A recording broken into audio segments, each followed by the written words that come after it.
and a winter evening at Lawnfield, where we will travel back in time to 1905. Now, some notable people of that year, of course, the President, Theodore Roosevelt. He began his first full term on March 4th, while completing the remainder of William McKinley's second term. March 17th, Franklin Delano Roosevelt married his fifth cousin, Anna Eleanor Roosevelt, in New York City. President Theodore Roosevelt, the bride's uncle, gave her away. In Cleveland, Cassie Chadwick. Anybody know that name? No? AKA the Canadian con artist, Elizabeth Bigley. She was sentenced to 14 years in prison and fined $70,000 for fraud. She was sent to the Ohio State Penitentiary in Columbus, Ohio. October 5th, the Wright brothers' third airplane, Wright Flyer 3, stayed in the air for 39 minutes with Wilbur piloting. This was the first airplane flight that lasted more than 30 minutes. Some notable births. Anybody ever heard of Howard McNear? Floyd the Barber. He was born on January 27th. Actor Joseph Cotton, May 15th. Henry Fonda, May 16th. Andy Devine, October 7th. And bandleader Tommy Dorsey, November 19th. Notable deaths. Lew Wallace, Civil War general, politician, and novelist. He died on February 15th at age 78. He was the author of Ben-Hur, the last novel James A. Garfield read. Jules Verne, science fiction novelist, died on March 24th, age 77. John Hay, President Lincoln's personal secretary and Secretary of State under William McKinley and Theodore Roosevelt, died on July 1st, age 66. Mary Mapes Dodge, author of Hans Brinker and the children's publication, the St. Nicholas Magazine, died on August 21st at age 74. George Williams, founder of the YMCA, on November 6th at age 84. The most popular songs of 1905. In My Merry Oldsmobile. Demonstrate the influence of the new technology of the automobile. Meet Me in St. Louis, recalling the World's Fair, held in 1904. The notable film of 1905, appropriately, was The Night Before Christmas, American silent short film directed by Edwin S. Porter for the Edison Manufacturing Company. It closely followed Clement Clark Moore's 1823 poem, A Visit from St. Nicholas. And now, in December of 1905, the widow, Lucretia Rudolph Garfield, is happy that you will be joining her in her parlor to reflect on some Christmases past.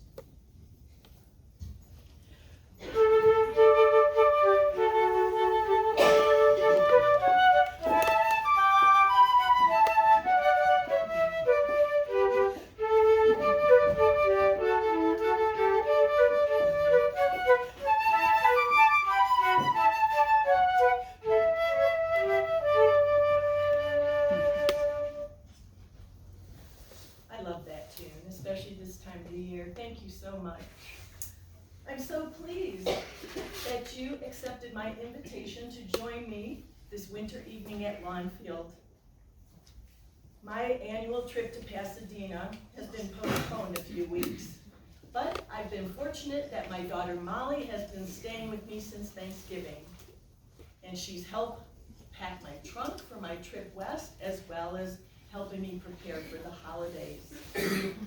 My children are scattered about the country. Hal and Irv are in Boston near Massachusetts. Molly's family, San Juan Island. Abe and Razy are nearby Cleveland in Bracknell, with Jim the closest right here in Mentor. This old house and this parlor in particular holds so many memories for me. I somehow think it's a better monument to my husband's memory than anything that can be made merely of stone, and I want it to continue to be worthy of him. Christmas time always makes me very nostalgic. Do you remember, friends, when we were growing up, Christmas was not very elaborate. I recall in the 1840s when I was a young girl seeing an illustration in my newspaper of the very first indoor Christmas tree. Prince Albert presented it to his wife, Queen Victoria, a German tradition that he brought with him to England. And soon it caught on in English-speaking countries around the world, especially in the United States. And my tree here in the parlor reminds me of that very first one, just simple. Our gifts were simple as well. Maybe a book was given, or an album, or a journal. Sometimes we gave handmade items like a knitted scarf or pen wipers, or an apron, or even a silk-lined work box. I still have mine. It was made by my sister Nellie. She's the artistic one in the family, and she's made the beautiful painting that you see in my parlor. I've kept the box all this years, saving important papers and letters in there. When I married James Garfield in November of 1858, not long before Christmas that year, my family was very concerned. We had had such a lengthy courtship that my brother Joe suggested that I send an invitation to Jamie to be sure that he showed up. Oh yes. There was much talk about the community about our marriage ceremony, and several letters came to my attention, one especially from a former student that I had, and I did save it in my work box. Near the close of my first term at Hiram, and 2 days after my 18th birthday, occurred the marriage of Miss Lucretia Rudolph to Mr. James A. Garfield. As my brother and I were guests, to us, of course, it was a grand occasion. Having been her pupil, I loved her very much, and Mr. Garfield was my ideal then, as he has ever been, of all that is manly, brilliant, and good. A Sir Galahad, our knight without stain and without reproach. Several young girls were asked to attend upon her, and were expected to help serve refreshments and make ourselves generally useful. We were dressed in white, with low necks and short sleeves. And I remember Harry Rhodes's remark that the bride and her maids were a galaxy of beauty. President Hitchcock of Hudson College performed the ceremony, which to us young people seemed very impressive. In reality, friends, it was a very simple occasion in my father's farmhouse on the hill in Hiram. Those were very lean times. Mr. Garfield and I could not even afford to buy our own first home, so we began our married life in Mrs. Northrup's boarding house on the hill in Hiram. Hello, Motherkins. Mom. Oh, good evening. I see that our guests have arrived. I just finished packing your trunk for your trip to Pasadena. Thank you, it's much appreciated. You're welcome. I also received a letter from Joe Boy. Joe Boy is the nickname that I have for my husband, Mr. Joseph Stanley Brown. He says that he and the children are doing quite well at Laurel Break on Long Island. Good. Our oldest son, Rudolph, goes into work with Joe every day. And our girlies, Ruth and Peggy, are keeping up with their studies. Luckily, we have Daniel and Anna to help with the day-to-day chores, the cooking, cooking, the cleaning, the sewing. Joe tells me that he's found the most perfect Christmas presents for the children. I do revel in the fact that we'll spend more time together now that the holidays are near, because you do know that he works so much. Yes, he does, and I understand, Molly, because your father was gone for days and weeks at a time due to the many duties that he had. But when he became a congressman, we were finally able to spend more time together in our home in Washington. Christmas was a work day for Congress. The much anticipated event was the New Year's Day reception at the Executive Mansion, where the government officials, the diplomats, the military officers, and the public alike were all waiting for their chance to shake the hands of the President and First Lady. There was a line formed around the White House, encircling it, with these folks just waiting for their chance. We had many fond Christmases in our Washington home. I'm thinking of 1874.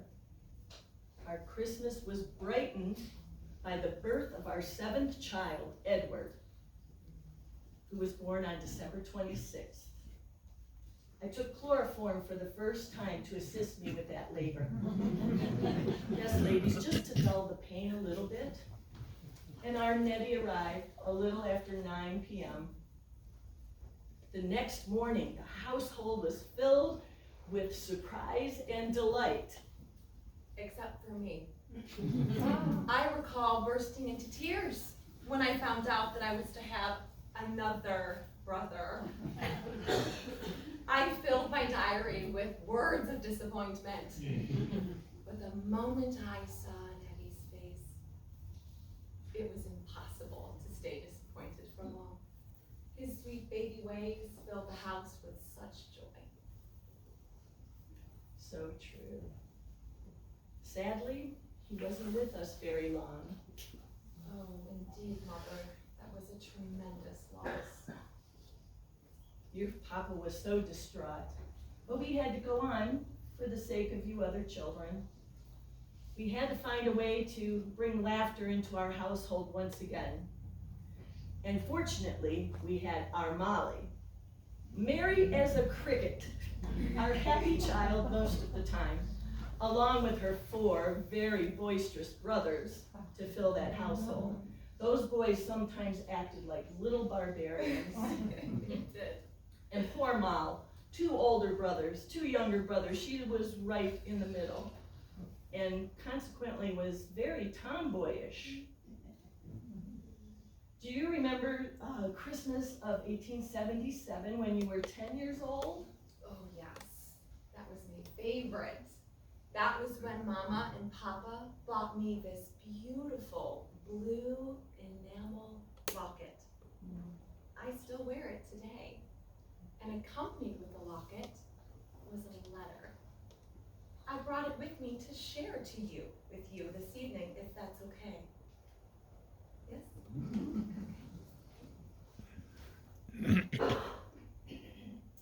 The locket which Christmas brings you is your first introduction to that series of delights in the way of jewelry which rightly belongs to women. It carries with it a reminder of your duty to learn to be gentle and low.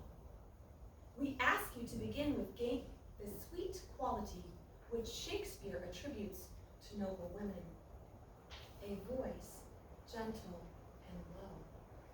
And we hope your gifts of sweetness will more than keep up with the gifts which many happy Christmases may bring. Study this letter, darling, and with it, accept the deep love of Papa and Mama. Your father was quite a wordsmith. Well, before Molly studied to be that fine, noble young woman that Shakespeare spoke so highly of, she could be quite saucy. believe you weren't even 6 years old when you dared your older brother Jimmy to lick the ice off the railing. I think I hear someone coming.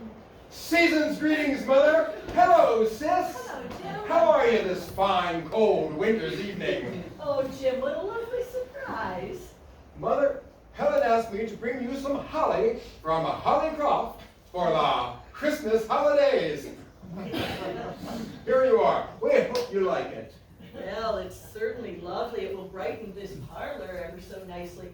Your Helen sure has a way with growing things. I think her gardens look lovelier every year. I agree. Our friends and neighbors have joined us to keep Molly and I company for a while. Do you have time to sit with us?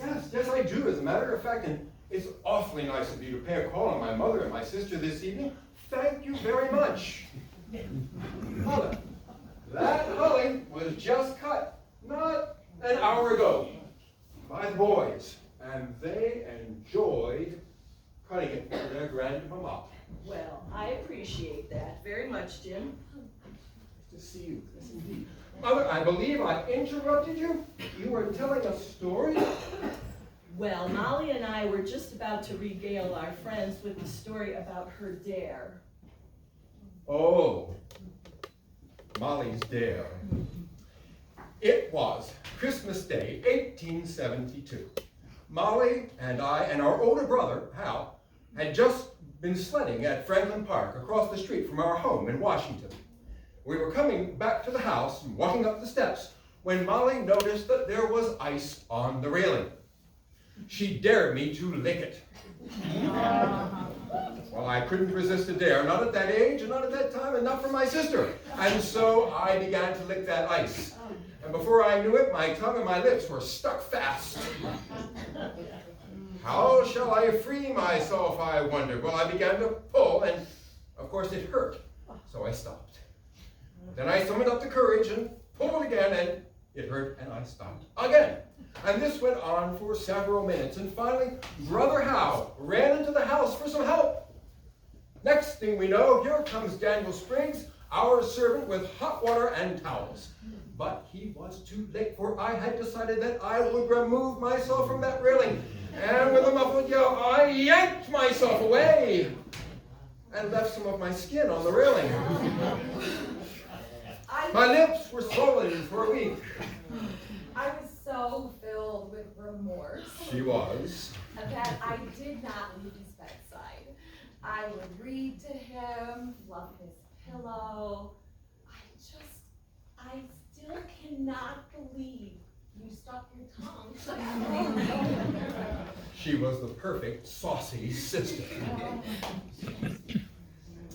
But thinking back to a fonder memory of Christmas, I recall the Christmas of 1879. That was the year, Mother, that you and Father allowed me and Hal to join you for Christmas shopping. Remember? Oh, yes, you boys were finally of the age where we can take you into our confidence in selecting gifts for the younger children, especially the surprises of the stockings. Indeed. Hal and I felt so grown up to accompany our parents for Christmas shopping.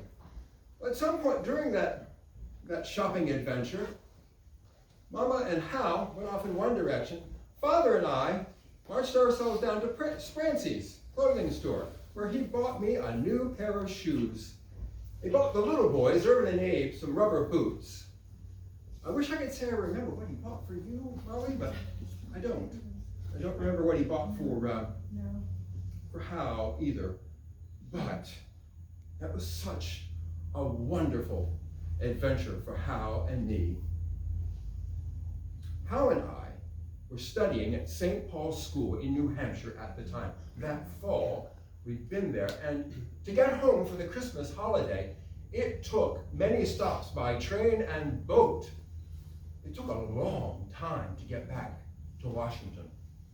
But the entire family was so excited about their arrival that the little boys, Molly, even Grandma dressed up like it was an occasion. That was also the Christmas that your friend, Mrs. Lander, held a pound party at her home. Remember? Yes. Molly and Howard and I were all invited, and we had such a jolly time, didn't we? We did. We did. That was the last family Christmas in Washington. Memorable. Jim, you're right. For the following year, December of 1880, we were right here at our manor farm. Yes, that Christmas season followed a very busy yet pleasant summer of campaigning right here on this property, with the front porch campaign making all the newspapers. Your father was worn down by December. He was. He suffered from a catarrhal cold and a dull headache for several days right before Christmas. But somehow he managed to rally himself and play a fine game of bagatelle with you children. Oh, yes, bagatelle. One of his favorites. I have purchased a new board for your boys the next time when they come to visit. Oh, how kind of you, Mother. Here to take a closer look, Jim. Oh, let me see. Thank you. You're welcome. Thank you very much, Molly. Well, this is much different from Father's board. Father's board had side pockets and a cue stick. This has a lever with a spring in it, I see. Mm-hmm. Oh, and here are the, let's just give this a try. Let me just make sure all of you can, I don't know whether you can see that, but there are numbers there for scoring points and such. So let's give It's all in the wrist. Yes, it's all in the wrist, isn't it, Mother? I agree. There we go. Let's see what happens. Well, nothing. Okay. Please try again. Let's try again. There we go. Let's see. Oh, I got 90. 90 that time. There we are. Yes, 90. One more, I think. Okay, let's give it a go. We're gonna make it work. There we are. How about 100? There we go. 190. 190. Thank you very much, Mother. Mom, Well thank you very done much. for your first effort. That is a smaller and more modern board, but I do think it's going to bring out the competitive nature of your four boys. No doubt about it. Speaking of competitive nature, I recall the time when Jim desperately wanted to take piano lessons like Hal and I had been taking. He begged Papa for weeks. And then, when Mama and Papa bought me a beautiful piano, you were a bit jealous, Jim, weren't you? Well, it was your birthday. Admit it. Yes, I was. Yes. And how long did the piano lesson and novelty last? Well, not very long if my memory serves correctly. Yes, I understand that some younger folks are beginning lessons. Yes. The girlies start lessons on Monday. We're so excited. We're just really scared that we're going to have another event like Rudolph. Do you remember? Oh, yes. He left the violin on the railway car. Oh, luckily, Jim went and found it in the lost Cleveland package room. Thank goodness. Thank you for saving the day, dear brother. Well, of course, of course. Yes, you were the hero that day. Mhm. We all want to make sure that those young ones learn the little special tune that your papa wrote to accompany Tennyson's poem, Ring Out Wild Bells. We want to make sure of that. Tennyson. One of Father's favorites any time of the year, but at this time of the year, Father relied on the stories of Washington Irving and Charles Dickens. He would read aloud to us in this parlor, and he would take on the characters as he read. He had such a good time reading to all of us, and we had a good time listening to him read, bringing those characters to life. Such a pleasure to hear his sonorous voice in this room. As is my custom, I have pulled the Dickens books from the shelves for the Christmas season. I have a few right here. Let's see. The Old Curiosity Shop. Oh, A Christmas Carol. Read something for us, Jim, won't you? Yes, thank you, I will. I'd be happy to. Let's see. Oh, I know. It's in stave 1, Ghost of Christmas Past. Let me see here. Would help to get my glasses. You're of that age, I see. You had to say that, didn't you, Mother? It happens to all of us, Jim. It does. Now let me see here. Pardon me, Mo. Sorry, All right. Here we go. The ghost stopped at a certain warehouse door and asked Scrooge if he knew it. Know it, said Scrooge. Was I apprenticed here? They went in. At sight of an old gentleman in a Welsh wig sitting behind such a high desk that if he were 2 inches taller, he must have knocked his head against the ceiling, Scrooge cried in great excitement, "Why, it's old Fezziwig! Bless his heart, it's Fezziwig alive again!"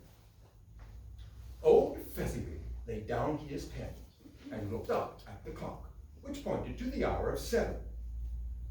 He rubbed his hands, adjusted his capacious coat, laughed all over himself from his shoes to his organ of benevolence, and called out in a comfortable, oily, rich, fat, jovial voice, "Yo-ho there, Ebenezer, Dick!" Scrooge's former self, now grown a young man, came briskly in, followed by his fellow apprentice. "Dick Wilkins, to be sure," said Scrooge to the ghost. "Bless me, yes, there he is. He was very much attached to me, was Dick. Poor Dick. Dear, dear." "Yo-ho, my boys," said Fezziwig. "No more work tonight. Christmas Eve, Dick. Christmas, Ebenezer. Let's have the shutters up," cried old Fezziwig with a slap of his hands, "before a man can say Jack Robinson." You wouldn't believe how those 2 fellows went at it. They charged into the street with the shutters, 1, 2, 3, had 'em up in their places, 4, 5, 6, barred 'em and pinned 'em, 7, 8, 9, and came back before you got to 12, panting like racehorses. "Hilly-ho!" cried old Fezziwig, skipping down from the high desk with wonderful agility. "Clear away, my lads, and let's have some room here. Hilly-ho, Dick! Shimmy, Ebenezer!" Clear away! There was nothing they wouldn't clear away or couldn't clear away with old Fezziwig looking on.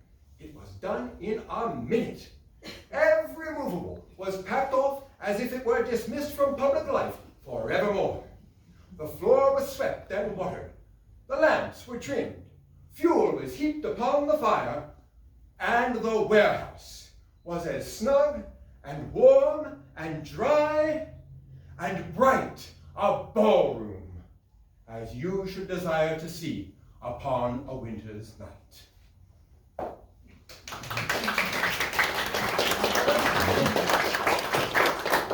Thank you very much. Oh, you certainly have your father's talent in bringing the words of a page alive. How kind of you, Mother. Yes, yes. 1880 was the only Christmas that your papa had here at Lawnfield, as it turns out. But that passage that Jim just read reminds me of the many memories we have made as a family since then. Oh, I'm thinking of 1890. That year, Jim married Helen Newell in Chicago on December 30th at her father's home, which was bedecked with the colors of the season. Green smilax and evergreens were dotted with red and white rosebuds. The bride wore white satin, the bridesmaids alike. Even the wedding certificate was outlined with holly and had red calligraphy. Younger brother Herb was your best man. And there was a reception after the vows were spoken where an orchestra switched from Bach and Beethoven to Strauss, which was perfect for the younger members of the party to dance to. I do think that was the highlight of the Chicago society of that season, Jim. I was blessed when Hal's wife, Belle, introduced me to her friend, Helen Newell of Chicago. The distance from that city and mentor could not keep us apart. And you two are very well suited to one another. Yes, we are. Thank you, Mother.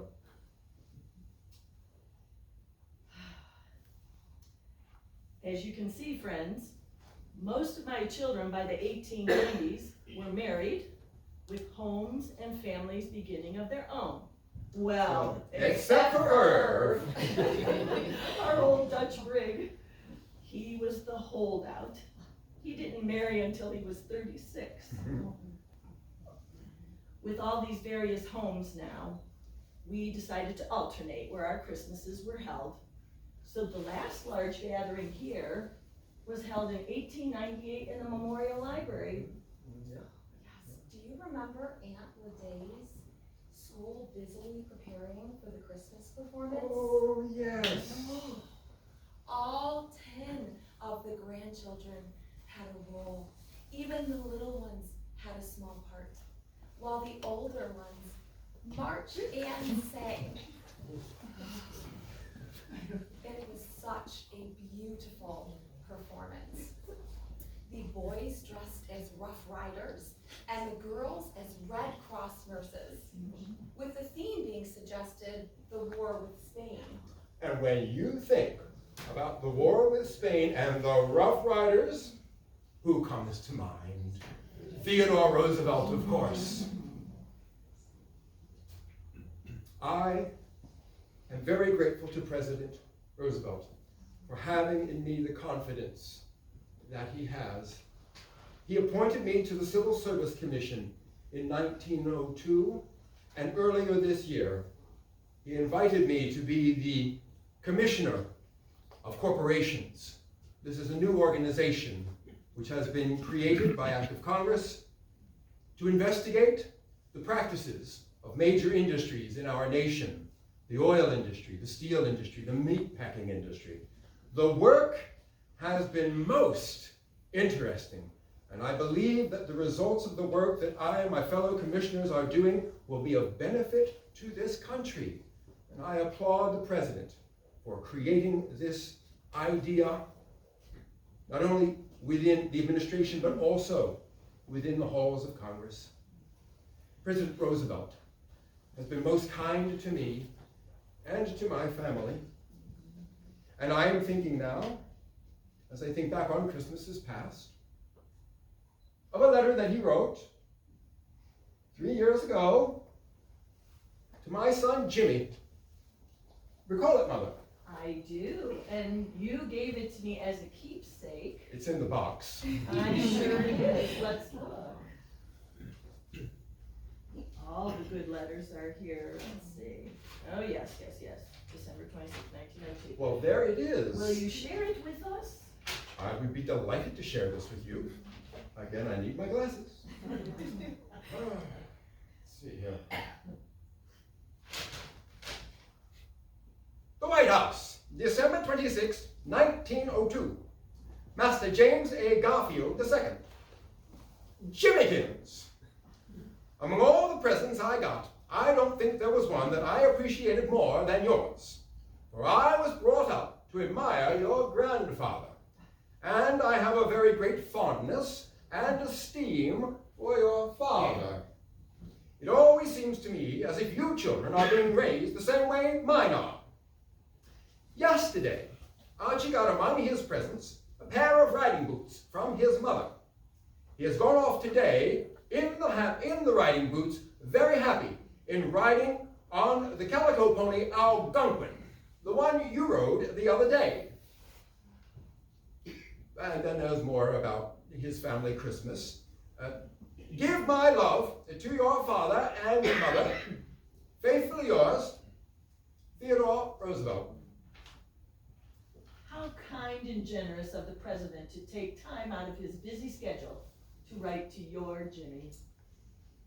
Speaking of letters, did you receive my Peggy's note? Oh, why, yes, Molly. Oh, she has quite a Christmas in mind. She wants to get her father a calendar. She and Ruth want to go together and purchase a drawing pad, a sketchbook for Brother Rudolph. And then Polly, she has a whole list of things for herself too, Peggy. She wants a doll, and a dollhouse, and a cart with a pony to pull her doll around. She's going to make an apron for her mother for Christmas. I think you're going to have a wonderful Christmas, Mom. Indeed, I will. Oh, The clock in the hall. yes it is. Let me see, Mother, what the time is. Oh, I must be going on. It's getting late, and I promised Helen and the boys that I would be home to help trim the tree before bedtime. So I must be going.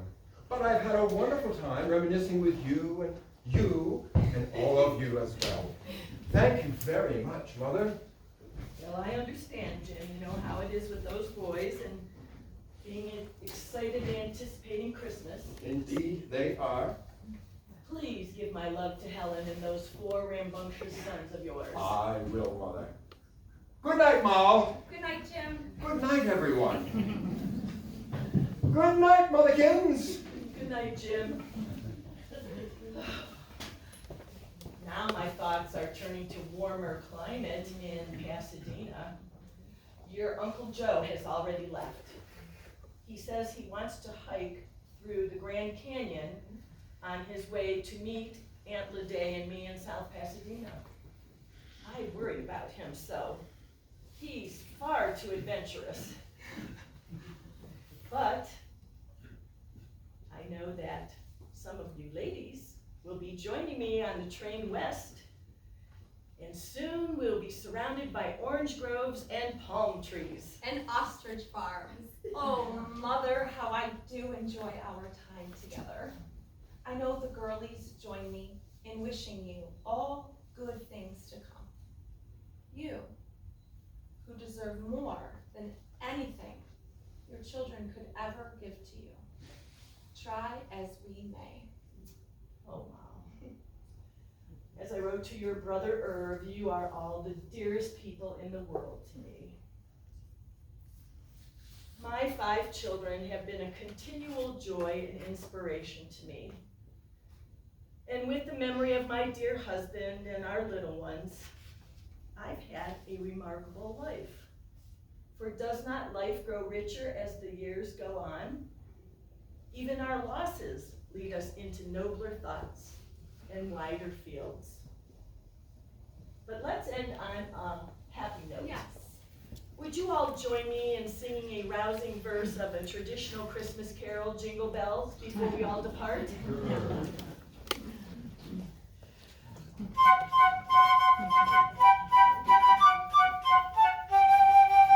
Dashing through the snow in a one-horse open sleigh, o'er the fields we go, laughing all the way. Bells on bobtail ring, making spirits bright. What fun it is to ride and sing a sleighing song tonight. Oh, jingle bells, jingle all the way.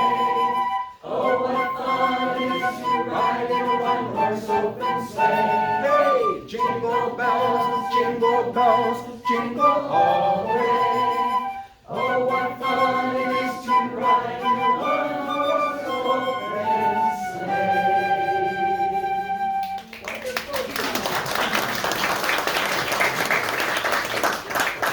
I thank you from the bottom of my heart for joining Molly and Jim and me this evening. Merry Christmas And good night.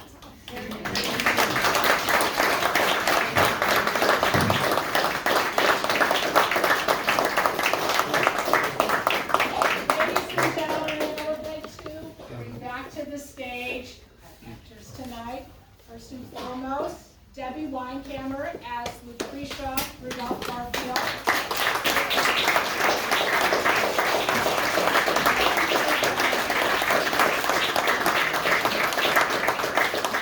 Christy Downs as Molly Garfield's family.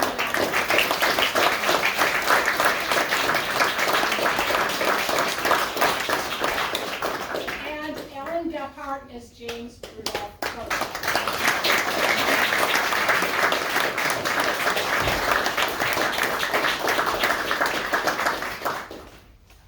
Does anyone have any questions? Yes, sir. What is a pound party? What is a pound party?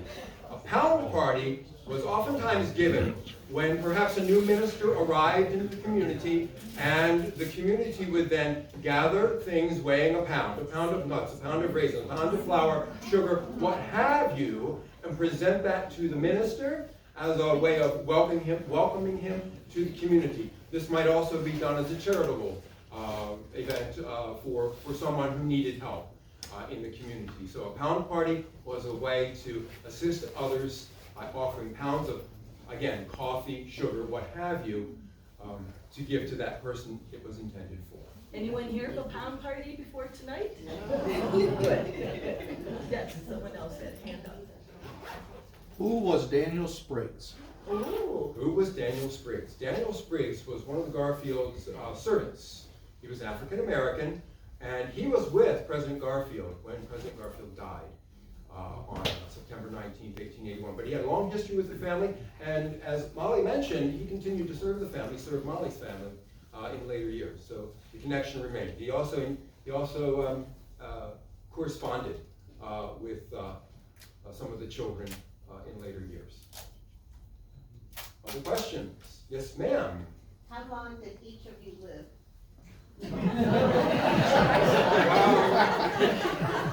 I'm still alive. So I don't remember anything past 1918. I lived until I was 80 years old. Wow. Ooh, you have a long life ahead of you yet, Mom. Yes. As I say, I'm still alive.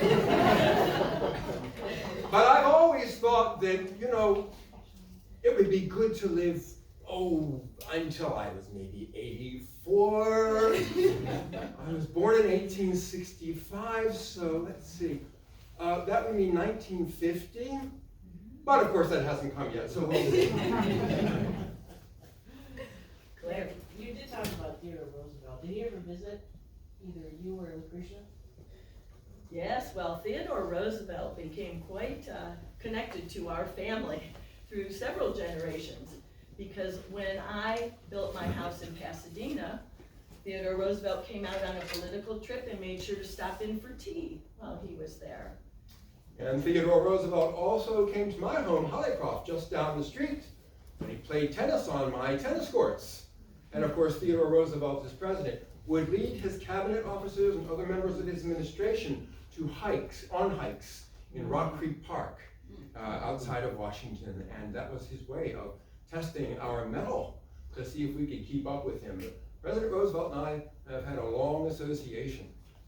And your Helen hosted Oh, a yes. wonderful dinner for Forgotten. Theodore Roosevelt with a teddy bear at each place setting. She had the theme going throughout the table there. That's right. Yes. Where's Molly's home on Long Island? Molly's home is in Cold Harbor, New York. And it recently sold in 2017 for $800,000. And I think the value of it now is $1 million. Right across the bay, From Oyster Bay. yeah, right across Oyster Bay from Sagamore Hill. Yes, ma'am. Why is your home called Hollycroft? Oh, Jim. Wonderful question. How many of you are from the area? How many of you have gone down Hollycroft Lane or passed by Hollycroft Lane? Right? Yeah, so you know the name, right? Hollycroft. My wife Helen loves holly, and she's raised holly on our property for years. Now, that's part of the name, Hollycroft. specialty farm. It's an idea that dates, that goes back with the Scots. And so Holly Croft, a specialty farm raising holly. So we thought that that would be a nice name for our property, Holly Croft. Okay? Yeah. How long did Hollycroft exist? It was built in 1894. I have to step away from him for just a second. And it burned down in 1965. Yeah. What does, Molly's husband do for a living? Oh, Mr. Joseph Stanley Brown, he was James Garfield's personal secretary.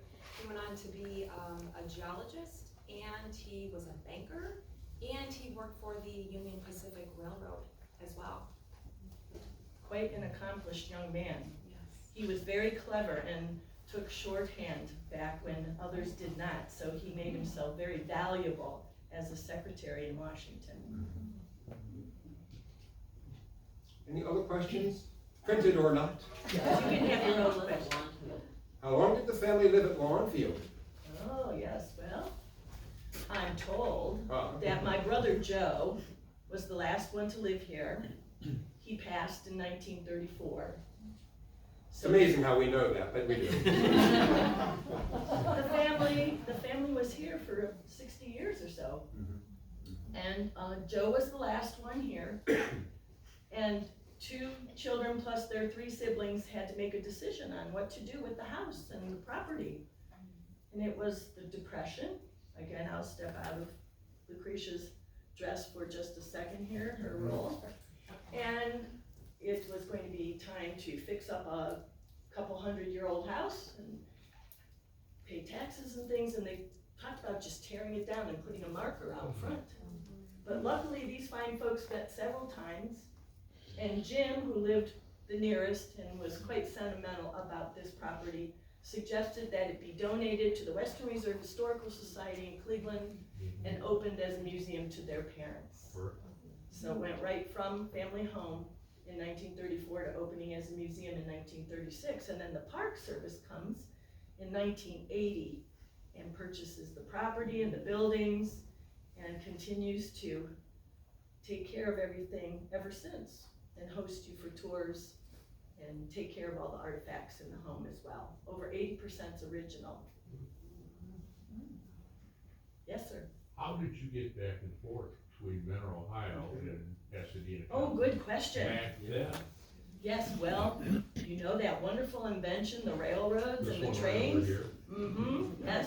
I would take the Lakeshore Michigan Southern Railway to Chicago, Jim's wife's neighborhood, and then take the Atchison, Topeka, and Santa Fe west. There was a California Standard, it was called, that took you directly into Los Angeles, about 3.5 to 4 days, depending on the number of stops. And we had several sleeper cars, we had club car, we had Fred Harvey meals, which were the best of that time period. So it was a delightful trip, and we were right in Los Angeles and then taken to Pasadena very quickly from there. Did you actually catch it right back here, or was that from downtown Cleveland? Or? No, we could catch it at the Menor Railway Station, Yeah. Lakeshore, Oh, okay. Michigan Southern, yes. Mhm. What happened to the Hiram home? The Hiram home of my father and mother? Do you know Jim? You Well, know, don't I you? do, yeah. I mean, I know that you sold it. Yes. You know why we sold it. I was only 14 at the time, Mother, I don't remember. Okay, well, as happens with Congress today, the lines of the districts were realigned here in Ohio. And my husband represented Portage County, which was lopped off, and Lake County was added. And that sent us looking for another home. And we had friends that lived just up the road a bit who recommended this property, that Mrs. Dickey was selling this farm. So we sold the Hiram house to our good friend Burke Hinsdale, who ends up being one of the presidents of Hiram College. And he's a wonderful educator that went on to that team up North's college and helped publish published some of my husband's works. We still like Burke Hinsdale anyway. That's who ended up with our home. And then some descendants of the family ended up living there over the years as well. And now I believe the college owns it. Is that right? Yes. So it's still there. The house is still there. You can see it. It's on Hinsdale Street, which is right near, not too far from the main building on the campus. Okay, right off of 700. When you bought Lawnfield, how many acres was the farm, you know? We started with about 140 or so, and then added a little bit more, almost 158, almost 160 acres. How about 118 acres That from was it, Mrs. Dickey? 118, yes, And thank then you. in the fall, and then that was 1876. And then in the spring of 1877, he bought another 40 acres from Mrs. Dickey's brother-in-law who lived down the street, George Dickey. He bought 40 acres from her, and a fraction. So if you might remember this better than I would, but it seems to me it was 158 acres and a fraction. Right. It was a nice piece of property that we had a huge mortgage on. So he was a gentleman's farmer? He was a gentleman's farmer while he was a congressman. So we spent a good part of the year in Washington, in our home in Washington that we were referring to at 13th and I Street. And then part of the year here, mostly the summers. And my husband loved to come here to his manor farm because this was the opposite of working in Washington. You know, he could let his mind lie fallow, is what he said. And he could work physically, cutting hay and planting potatoes and working out fertilizers and such. So some folks have told me they thought this is where he was the happiest. Yes? What was President Garfield's noted achievement in his term as president? Yes, very brief term in office. Do you want to give an opinion and I will follow up? Well, Okay. I know that yeah, I'm just dramatic pause. He, through his Secretary of the Navy, the first steps in building a modern steel Navy, replacing wooden ships and replacing ironclads, began with his leadership. So I would say it was beginnings of the Steel Navy, which was his greatest achievement in the brief time he had to serve our nation as president. And I would say that it was establishing his cabinet. All right? If you all know the history of that time period, the Republican Party was very fractured, and just to find men that would agree to serve with him took quite an endeavor, because he asked a number of people, and people from the other side of the party would whisper in his ear, and then they would resign. So it took quite a bit to put his cabinet together, and I'm proud that he was able to accomplish that in that time period. Do you have something, Molly? You just love being in the White House. Yes, One more ma'am. question? You mentioned that James was ill in December. What is a catarrhal cold? Catarrhal cold. We love that word, don't we? Catarrhal, yes. Yes, I think you folks would call it an upper respiratory infection today. A heavy chest cold. Heavy chest cold, maybe sinuses involved. That's the dull headache part I think he was experiencing. But that was a wonderful old-fashioned word that just made us put on the brakes and stop and look it up. So we knew we had to use it. We talked about taking it out because you folks wouldn't know what it was, but. But then we planted a question. And I would like to just ask a question, three of you. Something that you're wearing that's authentic or that has a story to it. Oh, well, my bracelets are made from red garnets. Mr. Garfield purchased several strands of rope garnets and had them made into bracelets. The purchase was made at Tiffany's, and this was in 1879. So it's one of the last gifts that he purchased for me. Mine would definitely have to be the locket, even though it's not the original. that was very important to Molly when I was going through her diary. It was her first piece of jewelry that was given, and of course the letter that I read that accompanied it. I believe that she had her father's picture in there, and then Mr. Joseph Stanley Brown, her husband. So we do know that the locket still exists. Yes, one of Molly's descendants still has the locket. Yeah. He lives in Nashville, Tennessee. Yes. It still survives. I'm just wearing my own clothes. Well, you were gonna wear, last year you wore a bow tie, James R.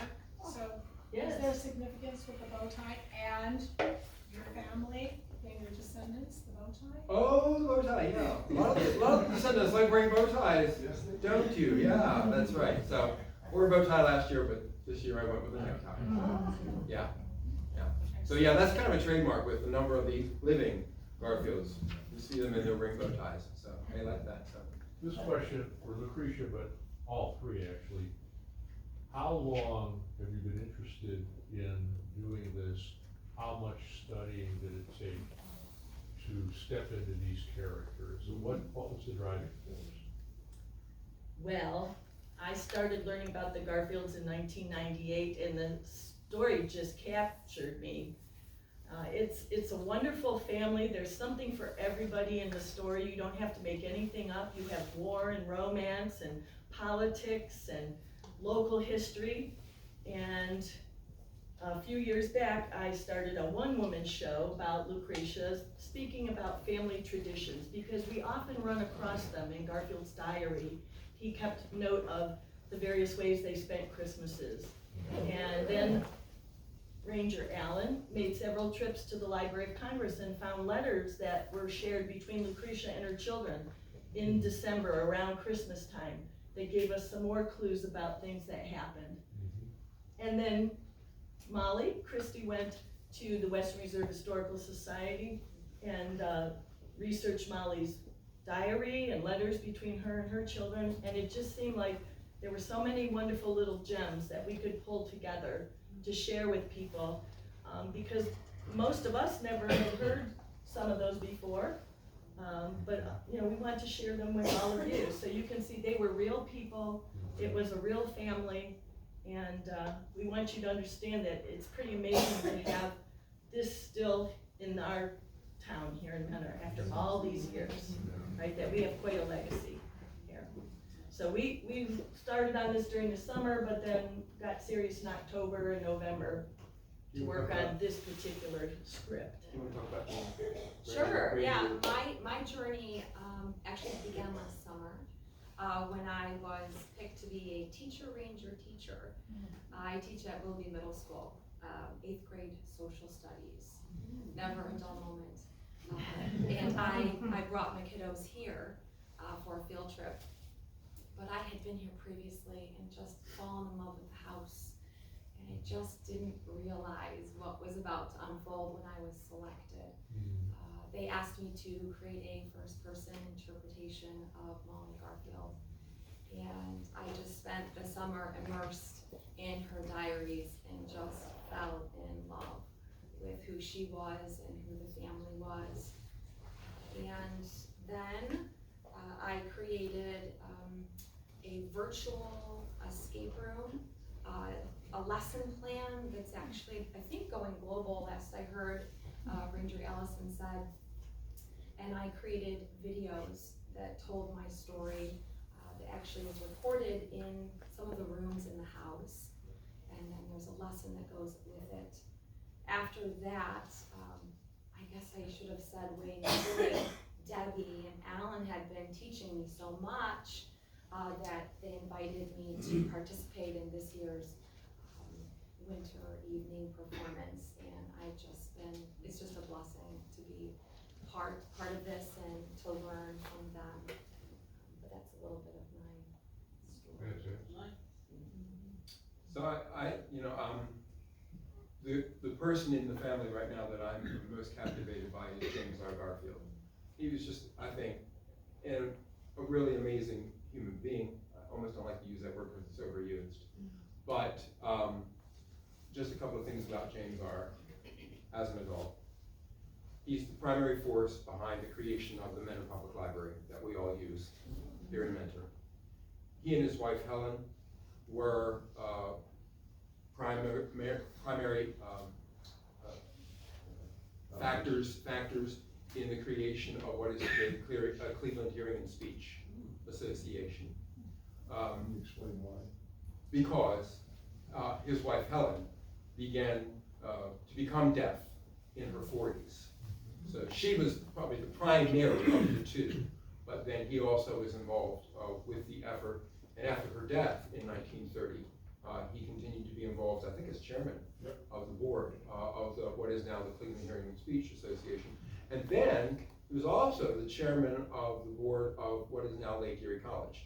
And he was chairman for some 40 years, almost to the time of his death in 1950. But I also like the young James R. Garfield, because as Lucretia would say, you know, he was good as gold 1 minute and just a horror the next. We don't know this for certain, but reading some of the letters and some of the things that are written about him, some of the things that he recorded in his diaries, would indicate to me that even as a young child, he was suffering from migraine headaches. So that would certainly affect his mood. But also, he's a very athletic person. And I've had the opportunity to read his 1881 diary. So he's in the White House with his family. And he was into gymnastics at that time.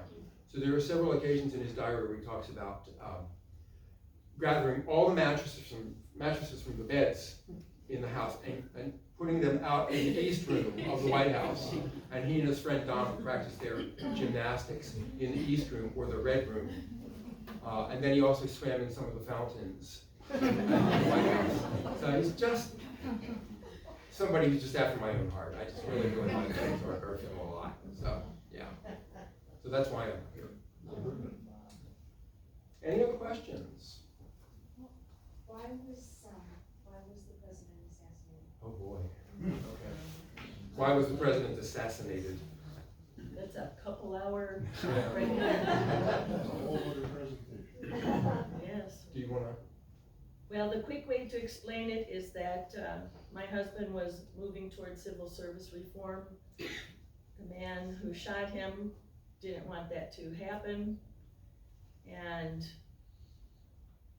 shot the president twice, thinking that if he removed him, which God spoke to him and told him that he was going to be the instrument of the removal of the president, that the country would be better off, the Republican Party would be better off, and Chester Arthur would be president.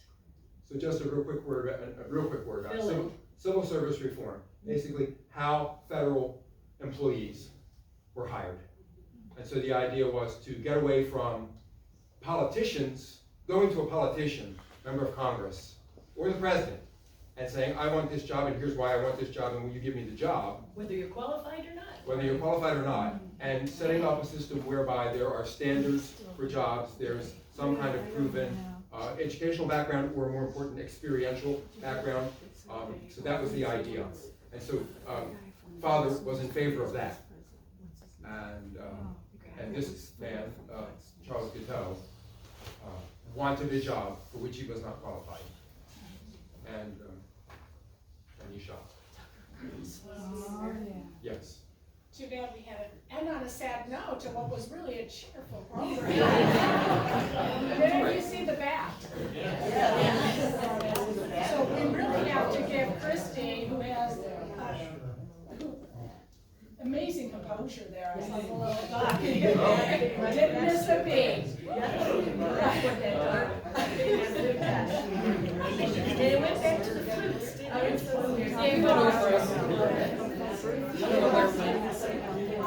We are grateful to all of you for coming out on a December evening when there's so many choices of things to do here in Northeast Ohio.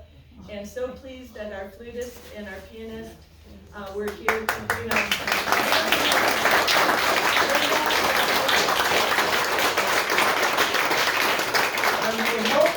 We hope that you enjoyed the program.